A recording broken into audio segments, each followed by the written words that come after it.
السلام علیکم ورحمۃ اللہ وبرکاتہ۔ بسم اللہ الرحمن الرحیم وبہ نستعین۔ محترم ناظرین کرام، آج میں آپ کے سامنے دو اہم باتیں پیش کرنا چاہتا ہوں، جس میں تقریباً عام طور سے لوگ مبتلا رہتے ہیں۔ وہ یہ ہیں، بخاری شریف کی میں نے ایک حدیث پڑھی آج ہی، وہ یہ کہ اللہ کے نبی صلی اللہ علیہ وسلم ایک مرتبہ اپنے صحابہ کرام کے ساتھ میں تشریف لے جا رہے تھے، تو دیکھا کہ ایک قبرستان راستے میں پڑا، اور قبرستان میں دیکھا کہ دو قبر والوں کو عذاب ہو رہا ہے۔ تو اللہ کے نبی صلی اللہ علیہ وسلم نے محسوس کر لیا کہ کس وجہ سے ہو رہا ہے۔ اللہ کے نبی صلی اللہ علیہ وسلم نے فرمایا کہ انہما لیعذبان وما یعذبان فی کبیر، اور ان دونوں کو کسی بڑے گناہ کی وجہ سے عذاب نہیں ہو رہا ہے، بلکہ ان میں سے ایک وہ بندہ ہے جو پیشاب کی چھینٹوں سے نہ بچتا ہے، اس کے نہ بچنے کی وجہ سے اس کے اندر قبر کے اندر اس کو عذاب ہو رہا ہے۔ اور دوسرا وہ انسان ہے جو غیبت کرتا ہے، وَأَمَّا الْآخَرُ فَكَانَ يَمْشِي بِالنَّمِيمَةِ۔ یہ بخاری شریف کی روایت ہے، جس کے راوی حضرت ابن عباس رضی اللہ تعالی عنہ ہیں۔ وہ فرماتے ہیں کہ اللہ کے نبی صلی اللہ علیہ وسلم نے فرمایا کہ ایک صحابی سے حکم دیا، یہ کہا کہ جاؤ کھجور کی کوئی شاخ لے آؤ جو ہری بھری ہو۔ تو جو ہری شاخ لے کر کے آئے، تو اللہ کے نبی صلی اللہ علیہ وسلم نے اس شاخ کو جو کھجور کی تھی دو ٹکڑوں میں کر دیا، تو ایک ٹکڑا ایک قبر پر رکھ دیا اور دوسرا ٹکڑا دوسری قبر کے اوپر رکھ دیا۔ تو صحابی نے کہا کہ اللہ کے نبی آپ نے ایسا کیوں کیا؟ لما فعلت ھذا، آپ نے ایسا کیوں کیا؟ تو اللہ کے نبی صلی اللہ علیہ وسلم نے فرمایا اس لیے کیا ہے کہ جب تک یہ ہرے رہیں گے، جب تک یہ شاخ یہ ٹہنی ہری رہے گی، یعنی جب تک خشک نہیں ہوگی، اللہ تبارک و تعالی ان کے عذاب کو ہلکا کرے گا، ہلکا رکھے گا۔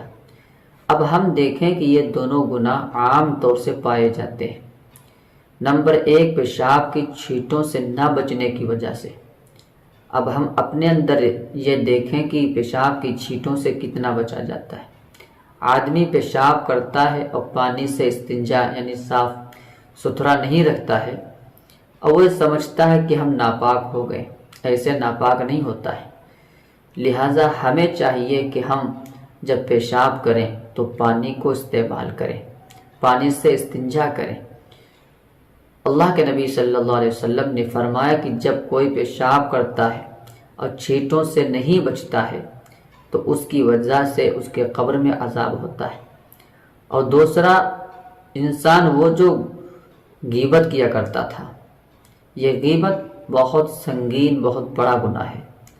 اللہ کے نبی نے فرمایا الغیبۃ اشد من الزنا، غیبت زنا سے بھی بڑھ کر کے گناہ ہے، کیونکہ جب کوئی غیبت کرتا ہے تو وہ سمجھتا ہے کہ اس کو خبر نہیں ہے، اور جب کوئی غیبت کرتا ہے سمجھتا ہے کہ جب خبر نہیں ہے اور ہم نے کوئی گناہ نہیں کیا ہے تو توبہ کرنے کی کوشش بھی نہیں کرتا ہے۔ اور جب کوئی زنا کرتا ہے یا کوئی بھی برا کام کرتا ہے، وہ گناہ سمجھ کر کے توبہ بھی کر لیتا ہے، اور غیبت کرنے والا اس چیز سے بری رہتا ہے، وہ سمجھتا ہے ہم سے گناہ کہاں ہو رہا ہے، تو توبہ کی کیا ضرورت ہے۔ لہٰذا ہمیں چاہیے اللہ کے نبی صلی اللہ علیہ وسلم کی جو ان تعلیمات ہیں کہ پیشاب کی چھینٹوں سے بچا جائے، اور دوسری چیز غیبت سے بچا جائے، کیونکہ قبر کا عذاب یہ کوئی ہلکا پھلکا عذاب نہیں ہے۔ حضرت عثمان غنی رضی اللہ تعالی عنہ جب کہیں قبرستان جاتے یا کسی قبر پر سے گزرتے تو بہت روتے۔ کسی نے پوچھا کہ آپ اتنا کیوں روتے؟ تو کہا یہ قبر آخرت کی منزلوں میں سے پہلی منزل ہے، اگر یہ منزل آسان ہے تو ساری منزلیں آسان ہیں۔ لہٰذا ہم ان دو چیزوں سے بچیں۔ نمبر ایک، پیشاب کی چھینٹوں سے ہم جہاں تک ہو سکے، کوئی مجبوری ہے وہ الگ بات ہے، جہاں تک ہو سکے پانی سے استنجا کرے۔ آج عام طور سے یہ دیکھا جاتا ہے کہ پانی سے استنجا تو درکنار، عام طور سے ہم نے دیکھا نوجوان ساتھیوں کو کہ کھڑے کھڑے پیشاب کرتے ہیں۔ یہ بتائیے جانوروں کا طریقہ ہے کھڑے ہو کر کے پیشاب کرنا، پانی کا استعمال نہ کرنا، اور یہ بھی احتیاط نہیں رہتی ہے کہ کھڑے ہیں پیشاب کر رہے ہیں تو کس طرف پیشاب کر رہے ہیں، کہ پچھم ہے، خانہ کعبہ کی طرف ہے یا پورب ہے۔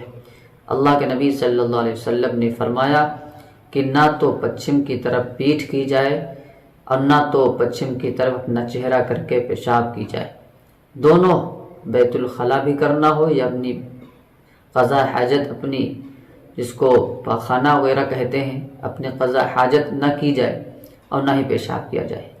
تو اللہ تبارک و تعالی ہمیں بھی ان دو گناہوں سے بچنے کی اور پیشاب کی چھینٹوں سے اور غیبت سے بچنے کی توفیق عطا فرمائے۔ وآخر دعوانا